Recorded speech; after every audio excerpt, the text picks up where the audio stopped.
Alam nating mahilig igit ng mga Muslim na relihiyon ng kapayapaan ang Islam. Kung totoo yon, dapat mas nagiging mapayapa ang isang Muslim habang mas nagiging ekstremista siya. Mali. Alam naman natin kung anong ibig sabihin ng isang ekstremistang Muslim. Madalas sabihin ng mga Muslim na mas nirerespeto ng Islam ang mga babae kaysa ibang relihiyon. Kung totoo yon, dapat pinakaligtas ang mga babaeng Muslim sa Kaaba. Ang pinakabanal na lugar ng Islam, di ba? Mali na naman. May mga video akong ipapakita bilang patunay. Tingnan mo ito. Tingnan mo kung paano tinatrato ang mga babae sa pinakabanal na lugar ng Islam. Sa totoo lang, pakinggan mong paliwanag ng isang babaeng Muslim tungkol dyan. Sige, napanood ko yung video na yon kahapon at napasigaw ako dahil naranasan ko rin mismo yon nung ako'y 20 taong gulang at nag-yumra ako noon. At may humawak talaga sa malaking bahagi ng puwet ko habang naglalakad ako para mag-umra. At nabigla ako. At napasigaw talaga ako. Sinabi ko agad sa nanay ko, sa pamilya ko, na kasama ko noon. At parang lahat sila ay nagsabi na, ganyan talagang nangyayari dito. Diyos ko, isipin mo yon. Kahit kapatid mo sasabihin, ayos lang yan. Munting Abdul lang yan. Napisil lang ang puwit mo. Ayos lang yan. Huwag mo na isipin. Tuloy lang. Saka ayat ka ulit. Si Muhammad naman ang humawak sa puwet mo. Parang nangyari na naman. Ngayon si Muhammad nang nandoon. Okay lang yan. Alam mo ba? Akyat ka pa konti, tapos parang, ngayon, mismong kapatid mo ang gumawa. Nagbibiro lang. Hindi. Parang nangyayari lang talaga yun dito. Kilalang nangyayari yun dito. At nagulat talaga ako. Sa totoo lang, ang pinaka natutunan ko sa sandaling yun ay isa akong tao na hindi nagsusuot ng hijab. Hindi ako nagsusuot ng hijab. Bakit ka pa pumunta doon? Akala mo kasi magiging masaya. Hindi rin ako nagsusuot ng maluluwang na damit sa labas. Nagsusuot ako ng workout pants o masisikip na skinny jeans kung gusto ko. At sa sandaling yun, napagtanto ko na alam mo, ang mahalaga talaga ay ang intensyon ng isang tao. Kung gusto ka nilang tingnan ng ganon, kung gusto nilang gawin yan sa'yo, gagawin nila ang mga bagay na yon at titingnan ka nila sa ganong paraan. Kahit nakanikab o burka ka, ipapakita ko pa rin ito sa'yo. Dati ko itong ipinapakita. Tingnan mo. Tingnan mo, nangyari ito sa Pakistan. Itong babae, balot na balot siya. At nakita lang siya ng lalaking ito, nag-U-turn, bumalik, at pinisil. Kinurot ang kanyang puwet. Wala akong pakialam. Itong napakagaling na ideya ni Muhammad na kapag mas tinatakpan mong sarili mo, mas ligtas ka. Isa itong pahayag na mababa ang IQ. Kahit nakahijab ka at maluwag ang suot mo, nung nag-umra ako, unang beses kong magsuot ng full burqa, natatakpan mula ulo hanggang paa, pati braso at kamay. Pero natatakpan. Pero hindi yun makakapigil sa isang Abdul. Isang manyak na Abdul hanggang sa puntong ito ay nangmumulestiya ng mga kambing at tupa. Ngayon parang sinasabi niya, ang daming puwet dito. Sige, ano nga bang sinasabi niya? Alam mo, marami tayong ebidensyang video. Tingnan mo ito. Tingnan mo ito. Tingnan mo. Tandaan mo, Diyos ko, umiiyak siya at humihingi ng tulong. Ilabas mo ako. Diyos ko. May nararamdaman ako. Pakiusap, ilayo mo ang cellphone mo sa akin. Huwag cellphone yan. Diyos ko? Hindi ko ito minamaliit. Ginagamit ko ng itong babala sa ibang babaeng Muslim. Huwag kayong pumunta doon. Alam mo ba kung bakit? Alam mo ba ang gusto nilang gawin? Sinusubukan nilang hawakan ang batong ito. At sinasabi ng mga Muslim na wala tayong sinasamba. Lahat ng mga Muslim na ito, sinusubukan lang nilang halikan ang batong yon, na isang bato mula sa kalawakan. At naniniwala ang mga Muslim na ito ay galing sa Jannah, mula sa paraiso, mula sa langit ng mga Muslim. Parang, oo, gusto mo rin. Diyos ko. Bakit gagawin ng kahit sino yon? Bakit mo gagawin yon sa mga mahal mo sa buhay? Itong mga babae ay habang buhay ng may trauma. Alhamdulillah. Alhamdulillah. Diyos ko, lahat sila ay talagang. Ang ganda nito, tignan mo siya. Sana magkamag-anak sila. Sa tingin ko, pinoprotektahan niya siya. Hindi pa yan. Di mo pa nakikita lahat. Tignan mo, marami pa ako. Tingnan mo yan. Subhanallah. Subhanallah. Allah.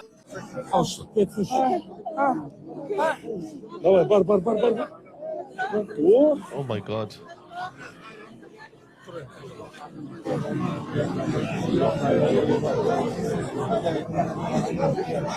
He's gone.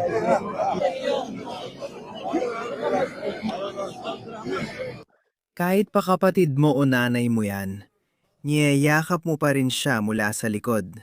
Alhamdulillah, sa tingin ko, niyayakap ka mula sa likod ng kapatid mong lalaki o ng anak mong lalaki? Sa tingin ko, niyayakap ka mula sa likod ng kapatid mong lalaki o ng anak mong lalaki o ng mga random na tao? Iyan ang mga pagpipilian mo. Talaga na nakakadiri. Kaya pakinggan natin ang paliwanag ng sarili nating si Nuria Khan tungkol dito. Pakinggan natin. Matagal lang video na ito. Mga 4 na taon na mula nang magsalita siya kasama si isang propeta. Hindi sila takot kurutin ang puwitan mo o hawakan ka, at ginagamit nila ang pagiging malapit para sumobra ang lapit. Sobrang nakakailang talaga. Sa paligid mo, akala mo banal ang lungsod na ito, isa sa mga lugar sa mundo.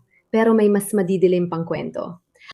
Nagpunta sa Hajj ang aking mga magulang. Bago umalis, nabigyan sila ng maraming babala tungkol sa mga dapat gawin doon. At nasaksihan ko rin ang parehong bagay ng pumunta ang ibang tao sa Hajj. At may isang babala na talagang tumatak na ang mga babae ay dapat mas maging maingat habang nasa Hajj at na ang aking ama ay dapat laging manatiling malapit kay nanay at huwag kailanman bibitawan ang kanyang kamay. Naalala ko ang isang usapan tungkol sa mga taxi. Sinasabi nila na dapat maunang sumakay si tatay at hayaan niyang unang bumaba si nanay dahil maraming nangyayari tulad ng pambabastos sa mga babae, mas madalas nananakawan sila ng gamit o minsan ay dinudukot pa o kung ano pa man. Alam mo bang tungkol doon? Oh, medyo alam ko na rin yan at madami na akong narinig kaya napapaisip talaga ako. Ilang beses ko na ring nabanggit yan. Ang dami talagang kwento ng mga babae kahit papamilya silang pumupunta at may ganoon ding takot ang tatay ko. Nagiging matindi, nakakaasiwa at delikado pa rin. Habang nagtatawaf ka sa Kaaba, lalo na tuwing Ramadan, parang mini version na ng dagsa ng tao noon. Ganon din karami ang tao. Sa totoo, hindi sila takot, kurutin ang puwet mo. Hindi sila natatakot na hawakan ka or gamitin yung pagiging dikit-dikit para masyadong lumapit. Talagang nakakailang na sobra. Parang nabibigla ka nun dahil nariyan ng Kaaba. Tapos may lalaking nakaihram na humahawak sa'yo na naroon dapat para linisin ang kanyang kaluluwa at magpakadalisay. At pakiramdam mo rin na ito ang tamang oras para sabihin sa lalaki o kasama mo kasi nakaihram ka. Sobrang pangit na karanasan yon, pero lagi talaga siyang nangyayari. Ganyan ang sexual harassment at pagnanakaw, gaya ng nawawalang sapatos sa labas ng mosque. Paulit-ulit, iniisip mong banal ang lungsod na ito. Dapat isa ito sa pinakaligtas na lugar sa mundo. Pero nangyayari pa rin dito ang masasamang bagay tulad sa iba.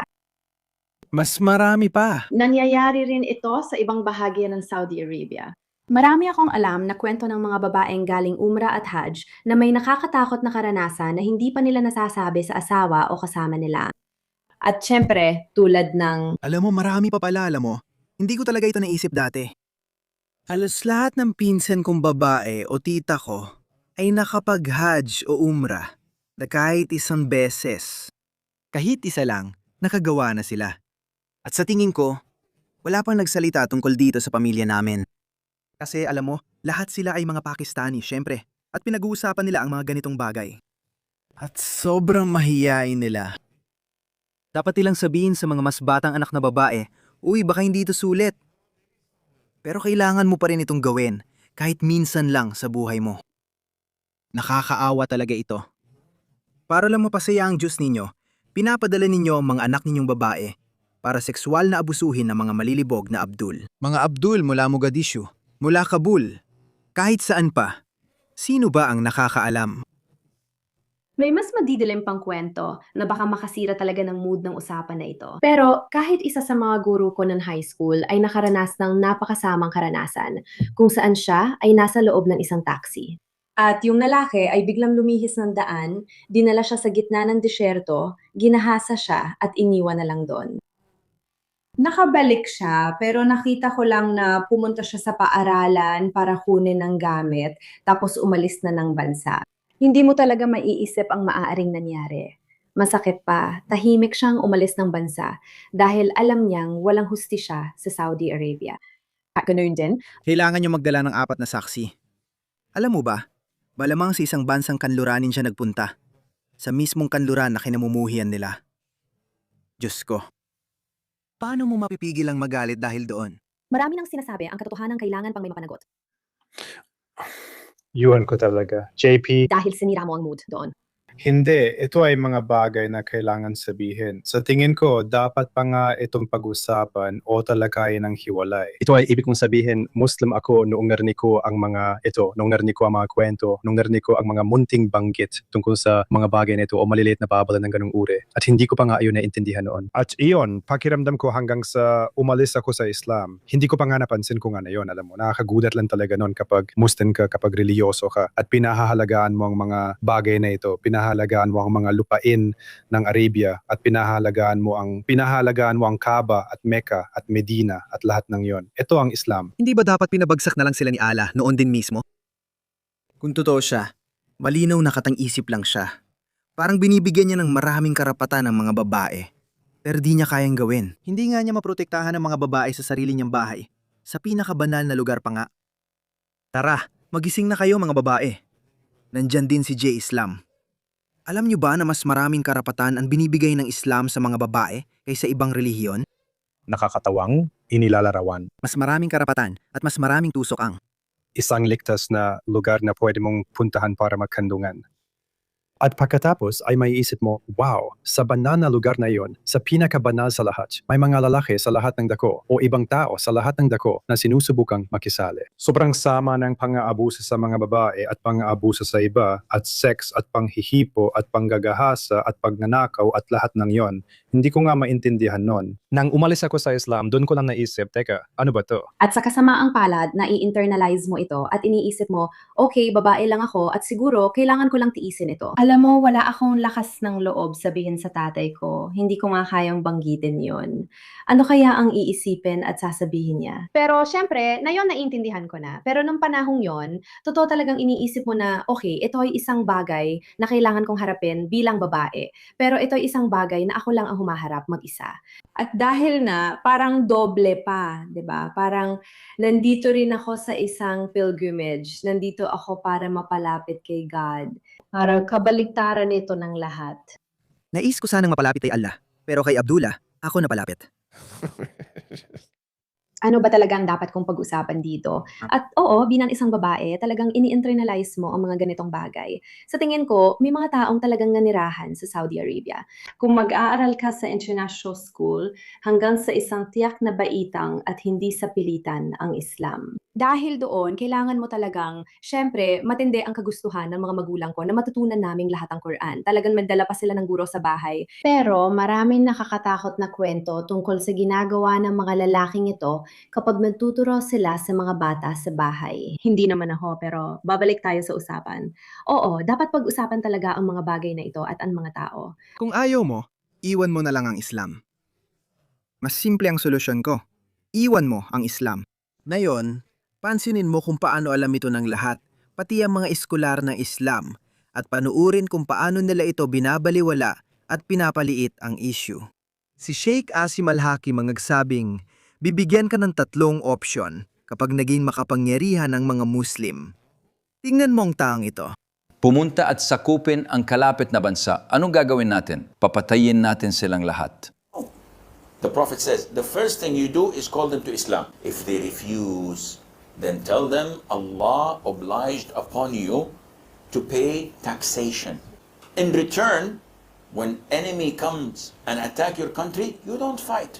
We Muslims protect you. Subhanallah. O para sa ganitong pera lang, Yinatamasa mo ang maliit na perang umaabot sa 50% ng iyong kita. Yan ang ginawa ng mga Muslim at ni Muhammad sa mga Hudyo ng Khaybar. Sitting in your homes and in your country and live your life normally. But the ruling is for Sharia. So you do not open nightclubs, you do not fornicate. kung tatanggi sila, kailangan nating lumaban. At kung lalabanan ka namin, mahuhuli ka namin. Magiging alipin ka namin at kukunin namin ang iyong lupa dahil tumanggi ka. Bibigyan kita ng dalawang magandang pagpipilian pagkalipas ng mga 40 o 50 taon kapag lumakas na ang mga Muslim gaya ng dapat. Kaya yung taong yon, pagdating sa kaligtasan ng mga babae, pakinggan mo siya kung paano niya minamaliit ito. Huwag pansinin yan. Huwag pansinin ito. Huwag mo siyang bigyan ng kahit anong pansin. Sabi niya, may isang babae na nag-hajj at pagkatapos niyang mag-hajj, na yon, sinasabi niya na siya ay naharas at may humipo sa kanya. Hinawa ka ng puwet. Hindi tama ang ginawa. At hindi niya sinabi sa asawa niya, hindi niya sinabi kahit kanino. Pagbalik niya sa Canada, nagtanong siya, ano ang dapat kong ginawa? Kahit sino sa ganong sitwasyon ay sisigaw, magtataas ng boses, at gagawa ng eksena tungkol doon. Tingnan mo ito. Sinisisi ang babae. Sinisisi ang babae. May nanghipo sa'yo, may humawak sa'yo ng hindi tama. Kahit nasa haram ka, kahit nasa masjid ka, kahit nasa pinakamataas na korte ka pa, hindi ito dahilan. Kailangan mong sumigaw, humarap, at pagalitan ng taong iyon, gumawa ng eksena para malaman ng lahat ang ginawa niya. Pero kung lilipas ang 1 o 2 araw o kahit 1 oras, lalo na kung buwan na ang lumipas, at saka mo lang ito ilalabas, wala na itong halaga dahil wala nang mapag-uusapan at wala nang paraan para mapatunayan ang nangyari. Oh, pagpapatunay. Ayan, kita mo? Nandoon ang problema. Isipin mo sinabi niya, hinawakan niya ang puwet ko. Lahana hindi ko hinawakan. Isa akong Muslim. Allahu Akbar. Sinungaling kang babae. Ano? May 5 o 6 pang ibang lalaki kasama niya? Ang meron ka lang ay ang asawa mo na, alam mo na, hindi naman, sabihin na lang natin, hindi naman siya dambuhalang lalaki. Kahit ano pa, alam mo, anong gagawin mo ngayon? Mag-iingay ka na lang. Paano ka matutulungan yan? Hindi ka naman matutulungan. Hindi ka talaga matutulungan yan. Itong dahilan kung bakit karamihan sa mga babae ay hindi talaga nagsasalita. Kaya irerekomenda ko sa kahit sino na makaranas ng ganitong panghaharas na gumawa ng eksena agad-agad. Sumigaw at humingi ng tulong sa mga tao. Oo, at tukuyin kung sino ang nangharas. Sige, subukan natin kung gagana. Mukhang hindi sinabi kay Sheikh Asim Al-Hakim na kanyang mga anak na babae, asawa, at ina na sila rin ay nahipuan at wala siyang ginawa tungkol dito. Asim, nangyari talaga yon. May nakabuso rin sa mga babae sa pamilya mo sa Kaaba. Nangyari yon. Siguradong nangyari yon. Malas.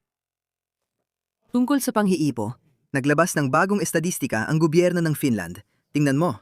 Pagdating sa panggagahasa, 20 beses na mas malamang na manggahasa ang mga Somali. Pangalawa, kaysa sa karaniwang Dane. Pasensya na, hindi pala gobyerno ng Finland. Opisyal na estadistika mula gobyerno ng Denmark. Palestino, Afghan, Iraqi, lahat Muslim.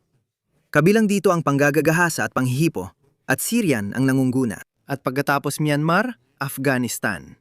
Dagdagang Myanmar dyan. Pero tingnan mo yung iba pa. Tungkol sa sexual na krimen, sa tingin ko itong 2 lang ang meron tayo.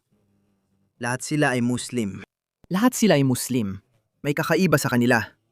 Mahilig silang mang-abuso ng mga babae. Kultura nila yan. Tignan mo, mayroon pang ibang mga video ng mga babaeng Muslim na binibigyan ng seguridad sa pinakabanal na lugar sa Islam, ang Kaaba. Tingnan mo yan. Babaeng Pakistani to. Diyos ko, tingnan mo yan. Inahawakan talaga siya, parang sinasabi, hayaan mo ako. Diyos ko, tingnan mo. Bakit ka pa pumunta doon? Tanga ka talaga? Habang buhay na siyang may trauma. May isang mabuting lalaki na nakataas ang 2 kamay na nagsasabing, hindi ko gagawin ito. Tingnan mo siya, Diyos ko. Tinatakpan at pinoprotektahan niya siya. Suwerte na lang. Anong kalokohan to? Bakit magabala? Anong mapapala mo? Sabi ng mga Muslim, kapag hinalikan ng batong ito, mapupunta sila sa paraiso. Ibig kong sabihin, gaano ba ito katanga? Ang tanga naman. Maabuso ka para lang sa paraiso. Oo, mukhang hindi masamang kasunduan yon. May mga babaeng Muslim na tatanggap yon. Heto pa, nakatakip siya. Halagang balot na balot. Alam ng mga lalaking yon ang nasa ilalim. Kaya ginagawa nila yon. Gusto lang niyang halikan yon. Isa siyang OBC. Halatang magkamag-anak sila. Sana nga. Sana ka mag-anak niya siya.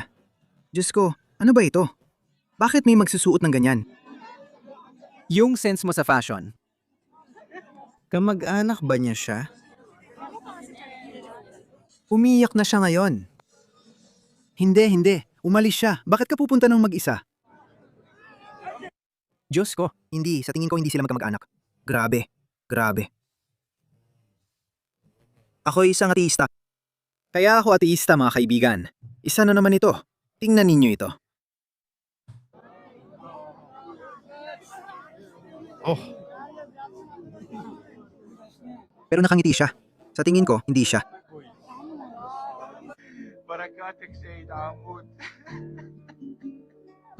Siya ay naipit sa gitna. Iyan na ang paraan para masigurado na ang babae mo na kasama mo ay hindi maabuso ng sexual. Iyan lang ang paraan para masigurado. oh, Ibang kamay ito, biglang lumitaw. Tingnan mo ito. Itong kamay na ito. Hindi, kamay niya yan. Magkamag-anak sila sa tingin ko. oh. Anong nangyayari dyan?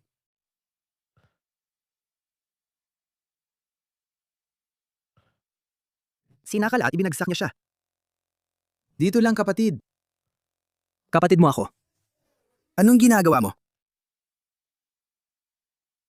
Pinoprotektahan kita. Hindi ko alam ang nangyayari dyan. Ang sama nito. At karamihan ng aksyon ay, alam mo na, sa bandang baywang na hindi naman natin nakikita. Lahat ng tao. Lahat ng tao ay dikit-dikit. Diyos ko. Itong taong ito, dapat mag-iwan ka ng hindi bababa sa 2 talampakang agwat sa pagitan ninyo.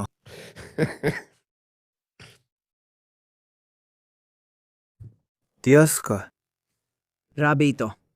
Hindi ko kailanman ipapadalang kahit sinong babae doon.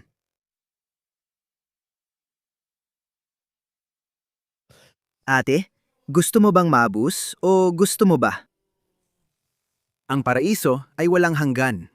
Ang maabuso, saglit lang naman, di ba? Gaano katagal? Siguro mga 5-10 minuto lang? Sige, hindi naman masyadong masama. Siguro tatanggapin ko na lang yon. Kita mo, ang reliyon, lalo na ang Islam, parang pinapatay lahat ng brain cells mo. Sige, itinara akong pinakamatindi sa huli ha. Tignan mo to. Tignan mo to, nakakadiri to. Tingnan mo to. Baka isipin mong kamag-anak niya ang lalaking to. Hindi talaga. Tingnan mo, inilabas pa niya yon. Nakakadiri yan. Simula 2018, may mga komento tungkol sa mga babaeng Muslim na nag-Hajj o Umrah sa Mecca. Nakakadiri yan. Ayan, narinig nyo na. Hindi ka dapat pumunta para magsagawa ng Hajj o Umrah dahil lang dyan. Hindi mo dapat gawin yon.